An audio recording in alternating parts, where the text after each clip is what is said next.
A'udzubillahi minasyaitonirrajim. Bismillahirrahmanirrahim. Assalamualaikum warahmatullahi wabarakatuh.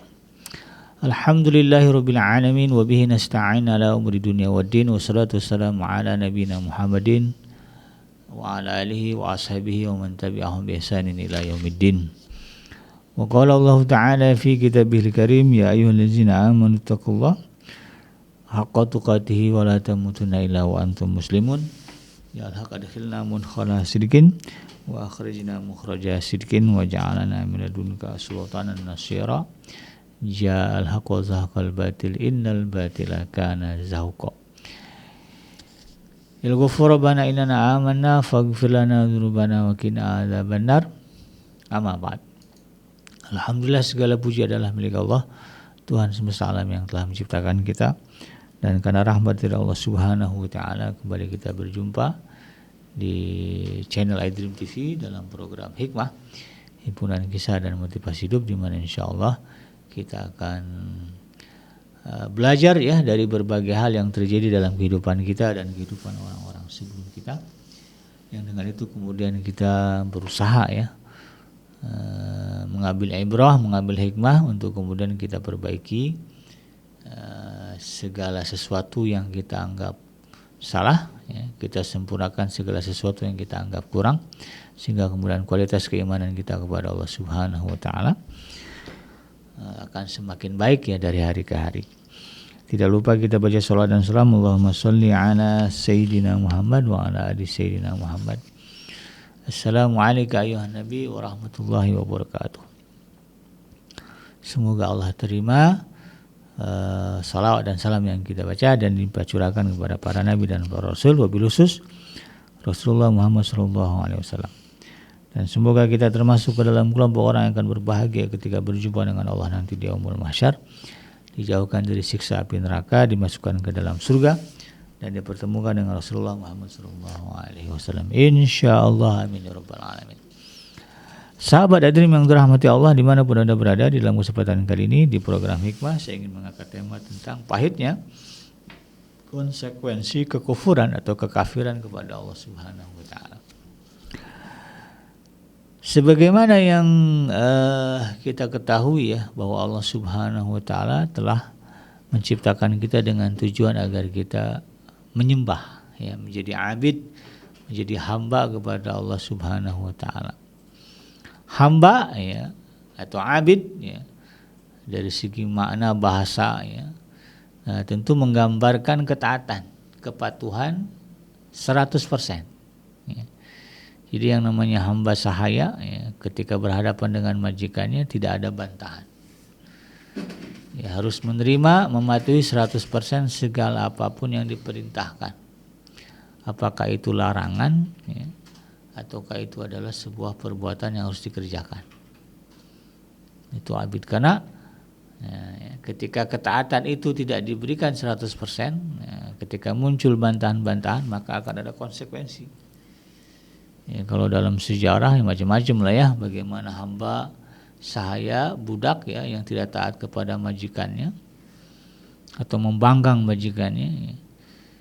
Dalam cerita-cerita itu kan luar biasa ya, paling kurang dirotan lah ya, atau dicambuk sebagai hukuman paling kurang ya. Tidak sedikit yang kemudian harus kehilangan nyawa ya, sebelum kemudian disiksa dulu gitu ya, ya barulah kemudian dibunuh ya, sebagaimana yang terjadi di zaman jahiliyah kan begitu ya, ketika ada budak yang tidak mentaati tuannya,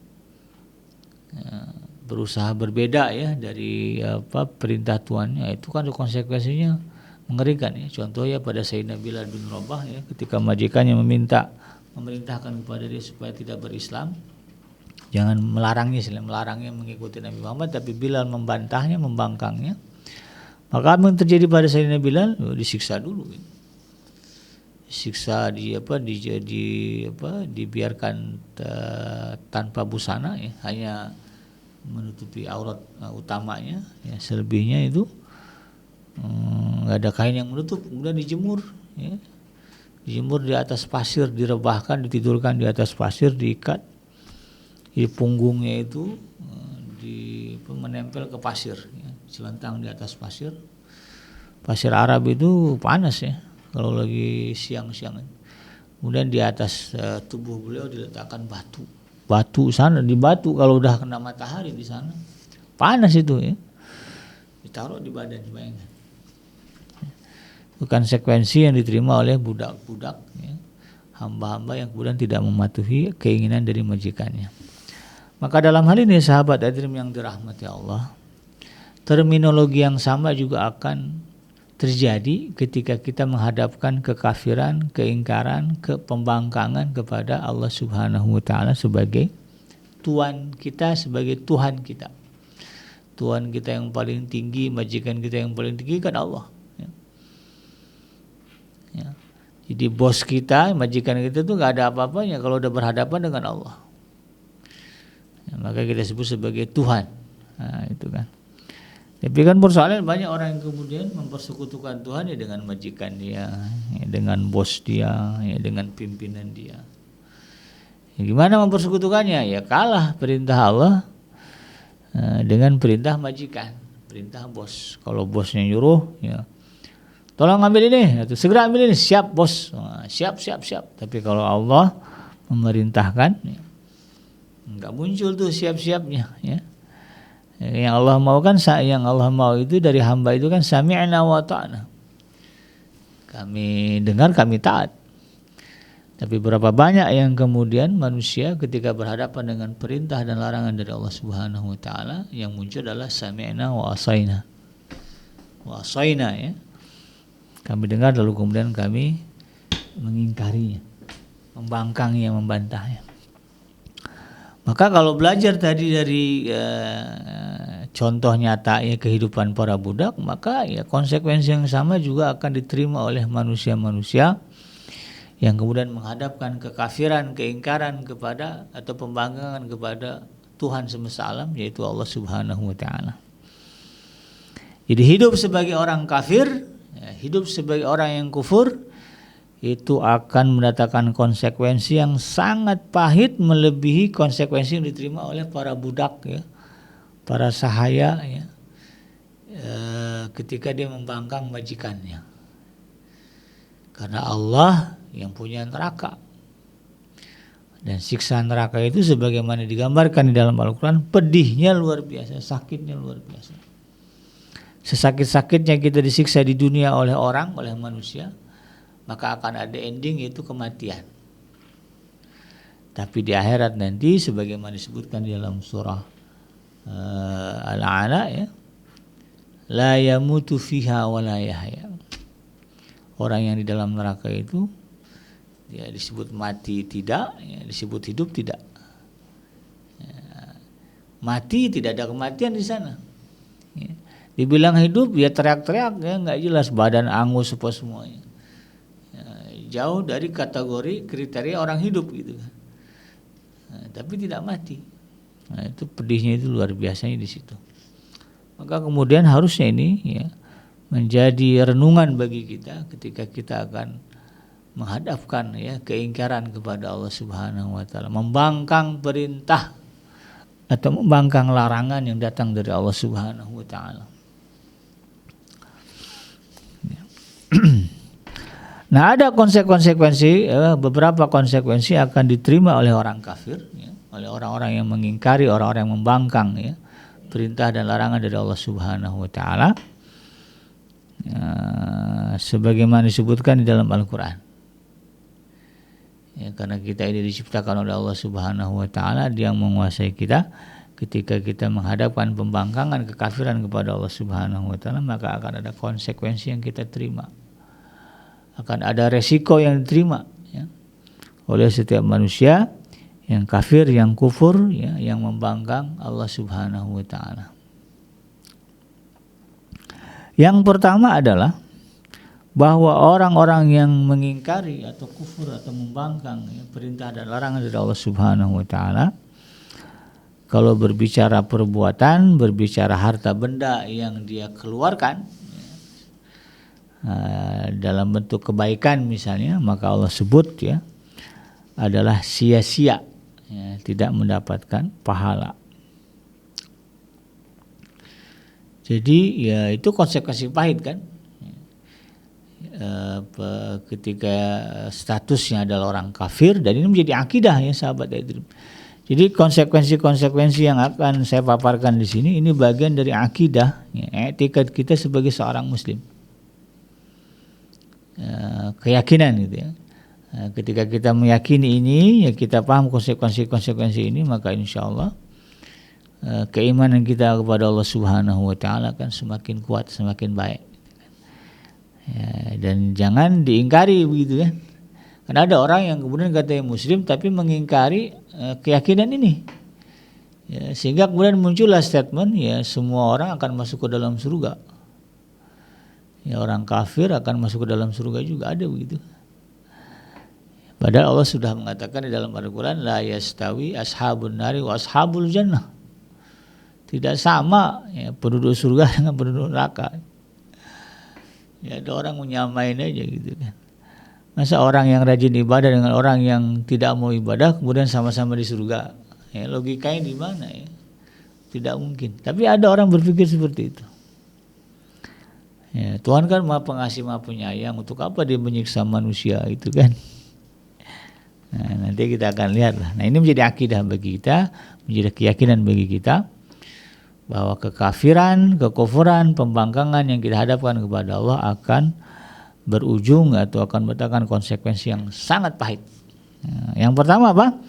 Amalan dan harta yang dikeluarkan di dalam kebaikan dinilai sia-sia atau tidak akan dianggap. Ya, tidak dinilai oleh Allah Subhanahu Wa Taala, tidak akan mendapatkan balasan dalam bentuk pahala. Ya, balasannya sebatas balasan hukum Allah ya, sunnatullah. Ya kalau dia baik kepada manusia ya maka kemudian sunnatullah ya manusia akan baik kepada dia akan mendapatkan penghargaan dari manusia. Tapi kemudian ketika dihadapkan kepada Allah ya tidak akan ada apa-apanya. Karena inti dari ketaatan yang Allah minta ya, itu tidak dia penuhi.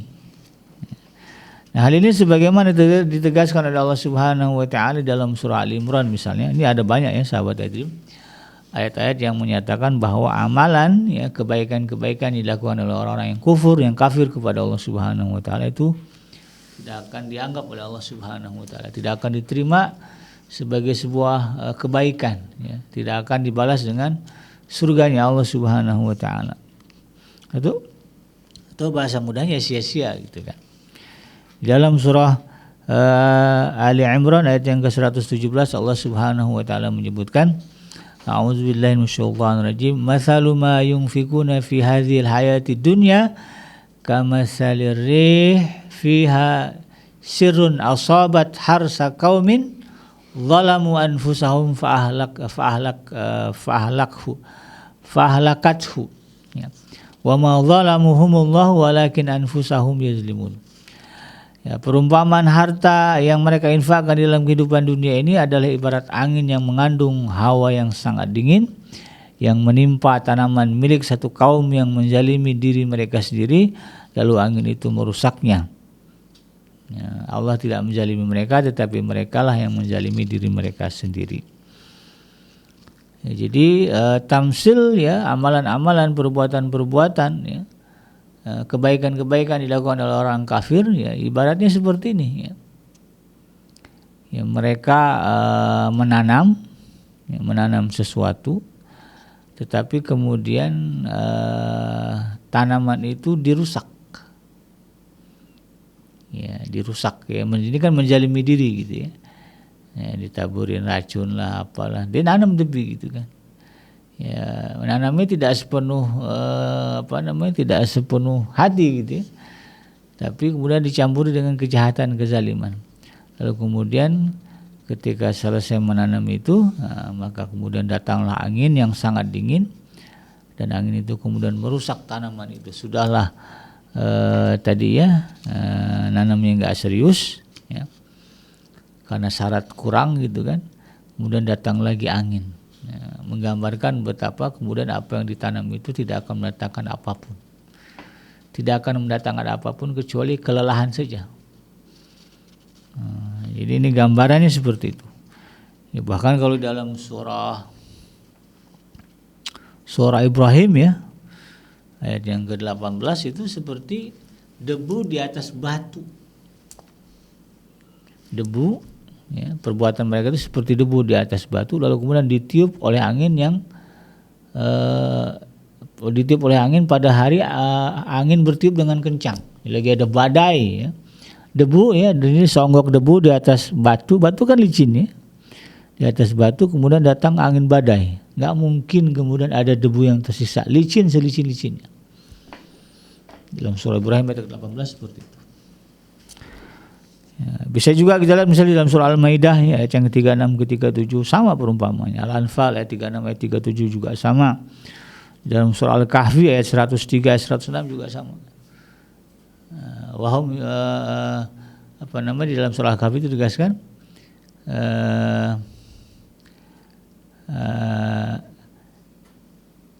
yuhsinuna sun'a, ya, gitu kan. Mereka menyangka mereka berbuat baik, gitu kan. Tapi Allah katakan mereka itu justru dalam orang-orang yang rugi. Ya. Jadi mereka menyangka kebaikan mereka itu akan mendatangkan buah yang baik, yang manis, tapi Allah katakan, ya, apa yang mereka buat itu ya tidak akan ada apa-apanya. Ya, mereka dianggap sebagai orang yang merugi, ya. Orang yang kalau bahasa kitanya gagal panen, ya. Udah capek-capek nanam tapi kemudian nggak ada panennya. Itu yang terjadi kepada orang-orang yang kafir. Maka oleh karena itu sahabat yang dirahmati Allah, sebagai seorang muslim, ya, yang tidak ingin mendapatkan nasib apes, ya, sial seperti yang digambarkan di dalam Al-Quran tadi di beberapa surat yang saya sebutkan, maka penting bagi kita untuk memastikan, ya, kita menjadi hamba yang betul-betul 100% taat kepada Allah. Ya, kita berjuang mematuhi Allah dengan sebaik-baiknya. Segala perintah yang Allah berikan kepada kita, kita penuhi. Segala bentuk larangan yang Allah datangkan kepada kita juga kita patuhi. Yang kedua, konsekuensi orang-orang kafir adalah bahwa Allah Subhanahu wa ta'ala, ya, tidak akan memberikan kemuliaan sedikit pun. Karena orang kafir di sisi Allah Subhanahu wa ta'ala disebut sebagai seburuk-buruk makhluk. Ya, jadi tidak ada tidak akan pernah ada istilahnya kehormatan, kemuliaan yang Allah berikan kepada orang-orang yang jelas-jelas kafir kepada Allah.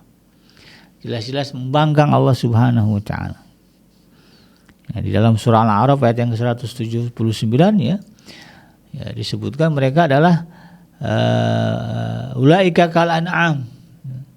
Mereka itu seperti binatang ternak, balhum adhal, bahkan lebih buruk lagi dari binatang ternak. Ya, disebutkan kan walaqad zara'na li jahannama katsiran minal jinni wal ins, ya.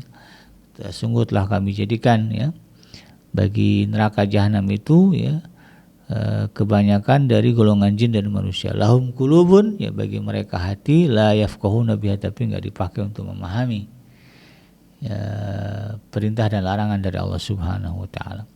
Walahum a'inun la yubsiruna biha, mereka punya mata tapi kemudian mata itu tidak digunakan untuk melihat, ya, larangan perintah dari Allah Subhanahu wa ta'ala. Walahum azanun la yasma'una biha, mereka juga punya telinga tapi tidak pernah digunakan untuk memahami, untuk mendengarkan perintah dan larangan dari Allah Subhanahu wa ta'ala. Allah katakan apa? Ulaika kal an'am, mereka seperti binatang ternak, balhum adhal, bahkan lebih buruk lagi. Ulaika humul ghafilun, mereka lah orang-orang yang lalai, kan? Lalai dari apa? Ya, lalai dari ketaatan kepada Allah.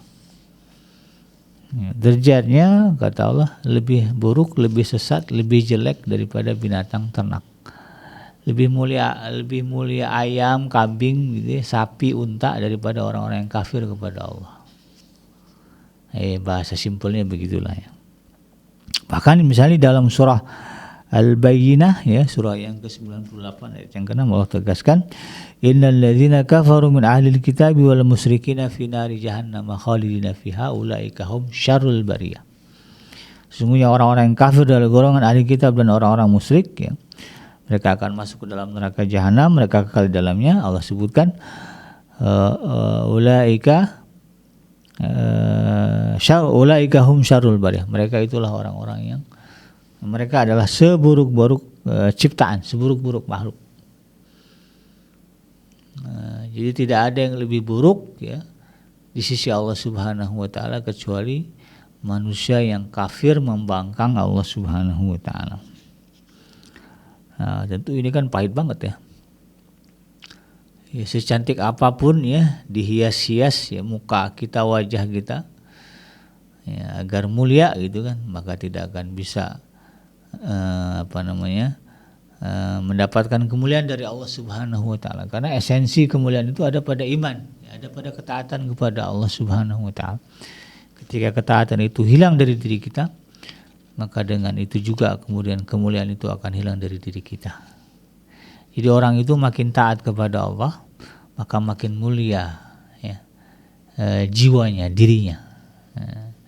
Makin ingkar kepada Allah, maka semakin hina dirinya.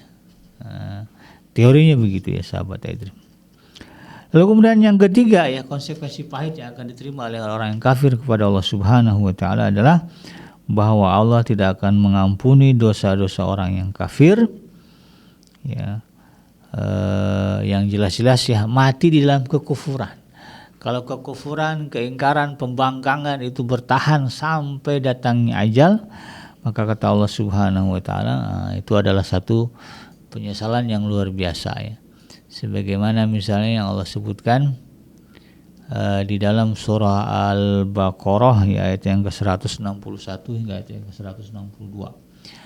Innal ladzina kafaru, sesungguhnya orang-orang yang kafir, wa matu, dan mereka mati, wahum kufar, dalam keadaan kafir kepada Allah. Ulaika alaihim la'natullah, maka bagi mereka adalah laknat Allah. Bayangkan Allah melaknat. Ya, kita dilaknat, dicaci maki oleh manusia saja sedih ya, sempitnya luar biasa dunia ini. Ya, kita punya bos yang marah-marah, dilaknatnya kita, dicaci makinya kita. Kira-kira gimana rasanya?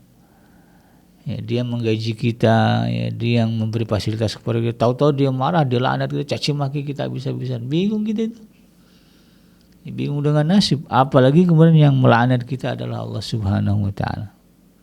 Bahkan kata Allah, ya ulaika alaihim la'natullah wal malaikati wan nasi ajmain. Tidak hanya Allah nanti yang melaknat mereka, tetapi seluruh malaikat yang Allah ciptakan juga melaknat orang-orang kafir, wan nasi ajmain, dan orang-orang mukmin, orang-orang yang beriman kepada Allah juga kemudian melaknat mereka. Ya, jadi berapa kuadrat laknatnya itu ya, menggambarkan tidak ada sedikit pun kemuliaan yang Allah akan berikan bagi orang-orang yang jelas mati di dalam kekafiran. Ya, statusnya sebagai orang yang membangkang Allah, maka tidak akan ada sedikit pun kemuliaan, kebaikan yang akan diterima. Ya, demikian juga kalau sahabat Aidrim melihat di dalam surah An-Nisa ya, ayat yang ke-168 170 ya. Dalam surah Al-Anfal ayat yang ke-38, demikian juga dalam surah Muhammad surah yang ke-40 ayat yang ke-34. Bisa dicek ya bagaimana apesnya, sialnya ya, orang-orang yang kafir kepada Allah Subhanahu wa taala, bahwa mereka tidak akan mendapatkan ampunan dari Allah Subhanahu wa taala. Bahkan kalau kita lihat ayat 162-nya,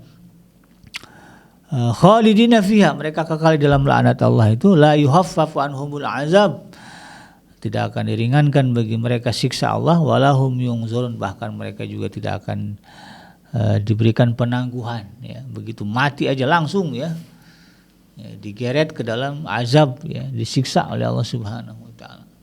Tidak ada extendnya ya, tidak ada penundaan, langsung Allah siksa.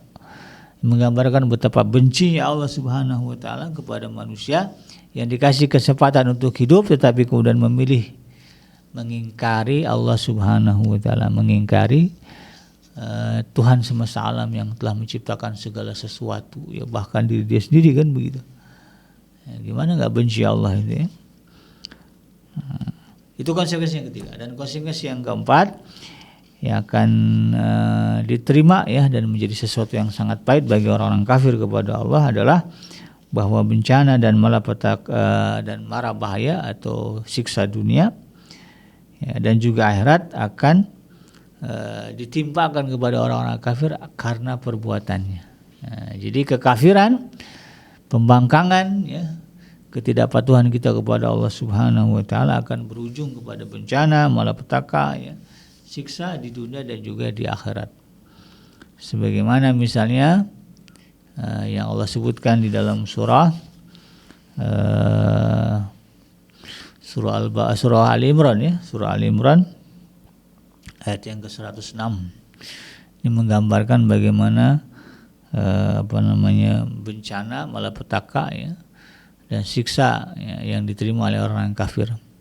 Allah sebutkan di dalam ayat ini surah Ali Imran ayat yang ke-106, yauma tabyaddu wujuh ya wa taswaddu wujuh famal ladzina aswaddat wujuhuhum akafartum ba'da imanikum fazuqul adzaba bima kuntum takfurun. Azab itu terjadi pada hari ketika ada wajah yang putih berseri dan ada pula wajah yang hitam kusam. Adapun orang-orang yang berwajah hitam kusam, kepada mereka dikatakan, mengapa kamu kafir setelah beriman? Oleh karena itu rasakanlah azab yang disebabkan oleh kekafiranmu. Ya, lebih parah lagi itu, dia udah sempat merasakan iman, taat kepada Allah, lalu kemudian memilih ingkar dan kafir kepada Allah, memilih membanggang Allah Subhanahu wa taala. Ini konsekuensinya lebih pahit lagi. Udah benar jalannya gitu ya, bakalan selamat ya, tahu-tahu milih jalan yang mencelakakan dia ya, tentu ini menjadi sebuah penyesalan yang akan sangat mendalam ya. Demikian juga misalnya dalam surah An-Nisa ayat yang ke-10 ya, Allah katakan innal ladzina ya'kuluna amwalal yatama zulman innama ya'kuluna fi butunihim nara wa sayaslawna sa'ira. Ini contoh kekafiran ya, contoh pembangkangan kepada Allah Subhanahu wa taala. Innal ladzina ya'kuluna amwalal yatama, sungguhnya orang-orang yang memakan harta anak yatim. Allah sudah tegaskan anak yatim hartanya jangan diganggu gugat, jangan dizalimi, pelihara rawat dia baik-baik kan begitu. Tapi kemudian ada orang yang membangkang ya, padahal kata orang Islam ya, maka kemudian kata Allah Subhanahu wa taala, mereka ini nanti apa? Ketika mati ya, Allah katakan innama ya'kuluna fi butunihim nara, sesungguhnya apa yang mereka makan itu sebenarnya adalah api ya. Fi butunihim ya, di dalam perut mereka. Wa yaslawna sa'ira, dan mereka nanti akan masuk ke dalam api yang menyala-nyala. Di dunia saja orang yang membangkang larangan dan perintah dari Allah Subhanahu wa taala akan tersiksa. Ya, kalau dalam kasus misalnya tadi ya, pembangkangan dalam bab harta anak yatim, maka kata Allah katakan harta yang mereka makan ya, harta yang mereka gunakan itu tidak lebih dari apa? Memasukkan api ke dalam perut, panas ya. Maka jadi kanker gitu kan ya, jadi apa lagi gitu ya. Jadi diabetes ya, jadi stroke dan sebagainya ya. Karena hartanya harta panas ya, harta haram ya. Harta yang didapatkan dari kezaliman, kan Allah larang dia, innal ladzina ya'kuluna amwalal yatama zulman ya, sesungguhnya orang-orang yang memakan harta anak yatim dengan kezaliman, dengan kejahatan. Innama ya'kuluna fi butunihim nar, sesungguhnya mereka itu memakan atau memasukkan ya, ke dalam perut mereka adalah api ya. Maka ini hati-hatilah ya kepada kaum muslimin yang diamanahi mengurus anak-anak yatim, terutama anak yatim yang kaya ya, orang tuanya meninggal lalu kemudian hartanya banyak ya, anak-anaknya masih kecil-kecil, dirawat gitu kan, karena ngelihat harta bapaknya. Nah, kalau yang kita makan itu dasarnya adalah kejahatan ya, disertai dengan kejahatan, maka azabnya luar biasa. Di dunia saja Allah akan siksa ya, dengan kalimat itu dah, innama ya'kuluna fi butunihim nar ya, seolah-olah memasukkan api ke dalam perut. Jangan salahkan kalau jangan aneh-aneh, jangan heran kalau kemudian nanti muncul penyakit aneh-aneh di badan. Karena hukumnya sama dengan memakan api dimakan, nggak gosong tuh perut kita, nggak gosong tuh organ dalam kita di dalamnya.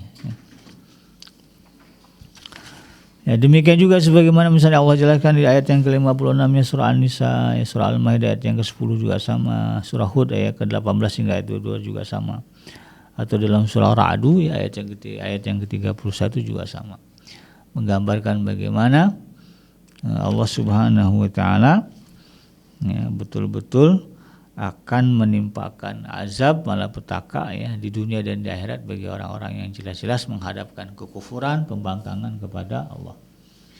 Membangkang kita dalam urusan riba misalnya, ya Allah jelas-jelas melarang kita makan riba ya. Nah, tapi kemudian nekat juga kita ya bisnis ya, usaha ya, pakai cara-cara riba. Ya, di dunia juga Allah akan siksa, apalagi kalau dia orang Islam gitu kan, udah tahu larangannya nggak boleh, masih juga ya.